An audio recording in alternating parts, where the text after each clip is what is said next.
आता चालू आहे. तुम्ही घ्या मला आता तुम्ही विचारा. इकडे बाजूला होऊन जाते गाडी. घ्या, तात्या बोला.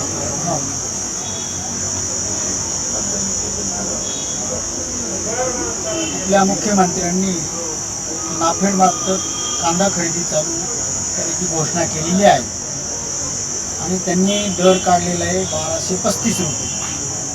ती 2 वर्षापूर्वी 2431 रुपयांनी कांदा खरेदी केला आणि 2 वर्षानंतर ते 1235 रुपयांनी कांदा खरेदी करतात. म्हणजे 60% रेट कमी केला आहे त्यांनी आणि उत्पादन खर्च 20% वाढलेला आहे. हे कोणत्या नियमात बसतंय? हे कोणी किंमत काढली अशी 1235?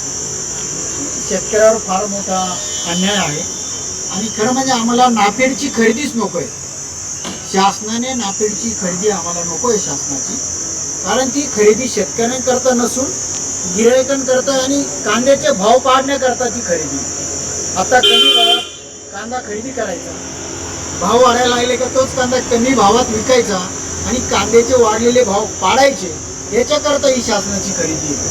त्याच्यामुळं शासनाची खरेदी आम्हाला नको आहे.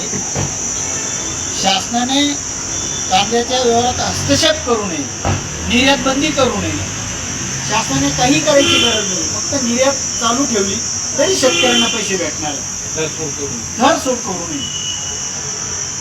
आणि अजून विषय, शेतकऱ्यांचा खरीपाचा पीक विमा भेटलेला नाहीये.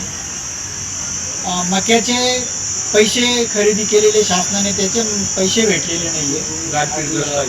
आणि जी शासनाने कर्जमाफी घोषित केली होती मुख्यमंत्र्यांनी 3 वर्षापूर्वी, शेतकऱ्यांचा 7/12 कोरा कोरा कोरा करू अशी जी घोषणा केलेली आहे, त्या घोषणेपासून मुख्यमंत्री खूप बाजूला गेलेले.